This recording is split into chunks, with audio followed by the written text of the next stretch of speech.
Quel est notre Dieu? Est-ce qu'il nous arrive parfois d'avoir peur de Dieu? Est-ce qu'il vous arrive parfois d'avoir peur de Dieu? Au fond de nous-mêmes, est-ce que nous faisons certaines choses parce que nous nous disons « oui, oui, si je ne fais pas ça, qu'est-ce qui va se passer? Quelles vont être les conséquences ?» Quel est notre Dieu? Qui est notre Dieu? À l'instar de celui-ci qui va planquer ses biens, ses talents, ses capacités parce qu'il a peur de Dieu, parce qu'il a peur de son maître. Oh, il y a tout plein de religions où on peut avoir peur de Dieu, même la nôtre parfois. En fait, quand on est enfant, on nous a appris à faire le bien et à faire le mal, non pas en raisonnant, mais on nous a appris à faire le bien et à faire le mal en fonction des récompenses ou des punitions que nous pouvions en retirer. C'est comme ça. Quand on est enfant, ça marche comme ça. Après, on apprend à raisonner. Mais dans une religion enfant, aussi, ça peut marcher comme ça. Parfois, on continue à fonctionner de cette façon-là. D'ailleurs, ce Dieu, il est un petit peu bizarre, vous ne trouvez pas? 1 talent, 2 talents, 5 talents, pourquoi pas 5 à tout le monde? C'est un petit peu compliqué tout ça. Il est un petit peu bizarre, ce Dieu. Voilà sans doute le raisonnement de celui qui va planquer ses talents dans la terre. Et ce faisant, il planque aussi lui-même, il planque aussi ses capacités dans la terre. Pourquoi 5? Pourquoi 2? Pourquoi 1? Parce qu'en fait, on a un Dieu tellement bon, tellement juste. On a un Dieu tellement vrai qui aime chacun d'entre nous, qu'il nous donne à chacun selon nos capacités. Et c'est ça que nous devons entendre. C'est quoi nos capacités? Nos capacités, ce sont nos capacités naturelles. Ce qui est dans notre ADN, ce qui a été transmis dans notre généalogie, ce que nos parents nous ont transmis, et c'est aussi ce que la vie a fait de nous. C'est ça nos capacités. Petit à petit, nous les acquérons, nous les recevons, nous les vivons après les avoir reçus, et en fonction de ces capacités, en fonction de ce que tu es, en fonction de ton caractère, en fonction de ce que tu sais faire, ben Dieu te donne aussi des talents pour que tu fasses en plus fructifier ses capacités. Alors là, on a vraiment un Dieu extraordinaire. Vous voyez, les capacités, c'est au plan naturel, et les talents, c'est au plan surnaturel. C'est la façon dont Dieu veut t'associer à son œuvre pour que tu aies la joie de travailler à ses œuvres, selon tes capacités à toi. Quel Dieu extraordinaire nous avons. Quel Dieu magnifique, merveilleux nous avons, qui sait exactement ce que nous sommes chacun d'entre nous et qui nous donne exactement à chacun d'entre nous, à notre mesure, pour que nous puissions participer pleinement dans notre capacité à son œuvre à lui, pour que nous fassions son œuvre qui est la nôtre en même temps que lui. Voilà le Dieu que nous avons, voilà le Dieu extraordinaire. Vous voyez, cette liturgie d'aujourd'hui, cet évangile, nous guérit de notre conception de Dieu, de la façon dont Dieu nous regarde. Nous savons tous que c'est le regard du Père qui nous donne notre identité. Certains diront que c'est à l'âge de 2 ans, de 3 ans, d'autres diront que c'est à l'âge de l'adolescence. C'est toute notre vie. C'est le regard du Père qui nous donne notre identité d'homme et notre identité de femme. De façon différenciée, sexuellement différenciée. Le regard du Père donne l'identité de la femme à la fille et l'identité de l'homme au garçon. Ça, c'est vrai dans notre dimension de la capacité. Mais nous avons toujours sans cesse besoin, et nous recevons ce regard du Père sans cesse dans notre vie. Et en plus, Dieu nous donne ce regard-là, pose sur nous ce regard d'amour, en nous donnant à chacun des dons surnaturels, en nous faisant grandir dans cette dimension de l'esprit, et nous fait devenir pleinement homme, pleinement femme, dans cette dimension où il augmente en nous cette capacité surnaturelle qui restera pour la vie éternelle, qui sont les œuvres que nous pouvons faire avec lui. Mais ces œuvres, elles viennent de notre identité. Sinon, il n'y a rien du tout. Sinon, c'est que du vent. Et cela nous met dans une telle liberté que cela nous délivre aussi de ce grand péché, de ce grand poids souvent qui pèse sur nos épaules et qui s'appelle la jalousie. Parce que je vais regarder que l'autre, il a 1 talent, 2 talents ou 5 talents. Et pourquoi je vais être jaloux? Parce qu'il n'est pas mon frère ou elle n'est pas ma sœur dans la maison du même père. Alors peut-être qu'à certains d'entre vous, ça va rappeler de difficiles histoires de fratrie, mais celles-ci aussi, Dieu veut les guérir. Pour que dans la maison du Père, qui est l'Église,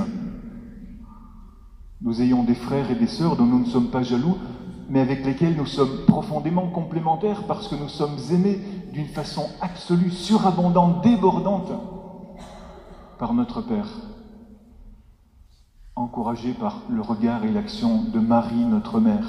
Et ça, c'est une grâce surnaturelle, une grâce que connaît seule l'Église catholique, parce qu'elle engendre dans la grâce de la liturgie, dans la grâce des sacrements, parce qu'elle actualise aujourd'hui dans les sacrements cette présence réelle de Jésus, où elle fait passer par la liturgie et par l'amour de Marie toute cette grâce qui fait que nous puissions être vraiment ce que Dieu a pensé que nous devions être, même lorsque notre histoire a été blessée. Et aujourd'hui, ce regard d'amour du Père nous restitue dans notre identité profonde, dans notre joie, dans notre fierté d'être fils et filles de Dieu, comme il est merveilleux, notre Dieu. Il guérit nos capacités, il augmente nos talents pour que nous puissions donner notre pleine mesure. En conséquence, et finalement, qu'est-ce qu'il nous dit cet évangile? Il nous dit, tu veux vivre une petite vie tranquille comme ça, en enterrant ton talent? C'est finalement une vie minable. Tu veux continuer à passer ta vie sur Internet, sur tes réseaux sociaux, ou dans tes pensées, ou enfermé dans ton péché, ou coincé dans ton vieux moi malade, en arrivant juste au moment où on t'appelle. Ça fait 3 fois que je t'appelle pour manger, pourquoi tu viens pas? Ça fait 3 fois que je t'appelle pour entrer dans la vie, pourquoi tu viens pas? Parce que je suis occupé à enterrer ma vie quelque part dans mes réseaux sociaux. Parce que je suis occupé à enterrer ma vie dans mes occupations, dans le repli sur moi-même, dans mon désespoir, dans l'accomplissement de ma petite tâche quotidienne. Et je viens juste te rendre là un petit peu apeuré, un petit peu agacé, grincheux, grognon. Je savais que tu es un Dieu comme ci, comme ça. Et voilà, j'arrive, et tiens, je te rends ce qui est à toi. Et tu as tout perdu. Alors, que dès que toi tu as entendu que tu as des talents, j'aime bien cette parole là dans l'Évangile, aussitôt, cet homme s'en alla pour faire fructifier ses 5 talents. La vie, elle est là, mes frères, mes sœurs. La vie, elle est dans cet aussitôt. On fait des erreurs souvent parce qu'on se dit, j'attends que Dieu me donne la vie, et que dès que Dieu m'aura donné la vie, dès que Dieu m'aura guéri, alors je vais pouvoir me lever pour faire quelque chose de ma vie. C'est un mauvais raisonnement. C'est un raisonnement qui est complètement erroné. La vie, elle est dans l'action. La vie, elle est dans l'aussitôt. Parce que tu as déjà reçu tes talents et tu as déjà reçu tes capacités. Il suffit de les mettre en route. La vie, elle est déjà à l'intérieur de toi. Tes talents et tes capacités, tu les as déjà reçus. Et lorsque tu te lèves dans cet aussitôt, se déploient et tes talents et tes capacités. Maintenant, parce que tu as déjà tout reçu, mon frère, ma sœur. C'est dans ce mouvement, c'est dans ton action, c'est dans ton effort que se trouve la vie. C'est là que tu la trouves parce que tu l'as déjà. Tu as déjà tout reçu. Vous vous rappelez, le père va dire au fils aîné, mais mon fils, tout ce qui est à moi est à toi. Parce que je suis ton père, tu as tout. Est-ce que je vais te refuser quelque chose dans ta maison? Tu as déjà tout. Mets-le en action, mets-toi en action, et tu vas déployer et tes talents et tes capacités. Père, je te bénis de restaurer en moi cette image de toi, cette confiance en toi, de me mettre dans la vérité, de me faire sortir de la récrimination, de cesser d'enterrer mes talents, de cesser de me comparer aux autres.